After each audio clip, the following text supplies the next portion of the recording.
मराठीच्या मुद्द्यावरून मनसे पुन्हा एकदा आक्रमक झालेली आहे। ठाण्यातल्या एसबीआय बँकेमध्ये मनसेनं आंदोलन केलंय। हिंदी आणि इंग्रजीमध्ये लावलेले बॅनर होते ते मनसैनिकांनी हटवले आणि या ठिकाणी मराठीचा आग्रह धरला। बँकांमध्ये मराठी भाषेचा आग्रह धरा असं राज ठाकरे यांनी गुढीपाडव्याच्या त्यांच्या भाषणात सुद्धा सांगितलं होतं आणि त्यानुसार आता मनसैनिक प्रचंड आक्रमक होताना पाहायला मिळतात। आपण ही दृश्य बघतोय। हिंदी आणि इंग्रजीत असलेले बॅनर मनसैनिकांनी हटवले। ठाण्यातली ही दृश्य आहेत। बँकांमध्ये मराठीचा वापर करण्यासाठीचं निवेदन सुद्धा या मनसैनिकांनी दिलेलं आहे। मराठीच्या मुद्द्यावरून मनसेचा पुन्हा एकदा खळखटाक पाहायला मिळालाय। मनसेनं आक्रमक भूमिका घेतलाय।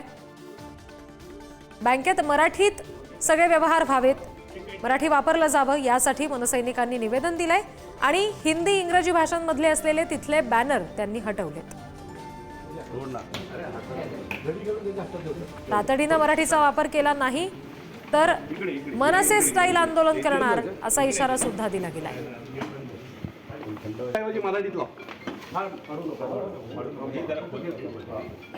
अविनाश जाधव मनसेचे आपल्याला दृश्यांमध्ये पाहायला मिळतात, जे स्वतः या सगळ्या आंदोलनामध्ये सहभागी झालेले आहेत। मराठीचा वापर हा बँकेच्या व्यवहारामध्ये व्हावा यासाठीची मनसेची ही आक्रमक आणि आग्रही भूमिका आहे।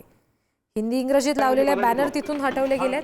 शिवाय मराठी भाषेचा वापर व्हावा यासाठीचं निवेदन सुद्धा मनसैनिकांकडून बँकेच्या व्यवस्थापनाला दिलं गेलं। ठाण्यातल्या एसबीआय बँकेत मनसेनं हे आंदोलन केलंय, त्याची दृश्य आपण बघतोय।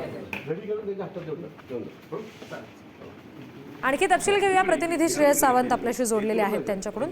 श्रेयस, काय नेमकं मनसैनिकांनी यावेळेला निवेदन बँकेच्या व्यवस्थापनाला दिलेलं आहे?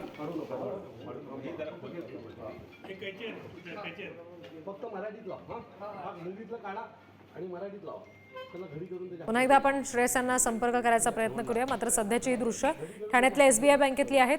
मनसेनं तिथे मराठीचा मुद्दा आग्रहीपणे उचलून धरलेला आहे आणि त्यांनी आंदोलन केलंय।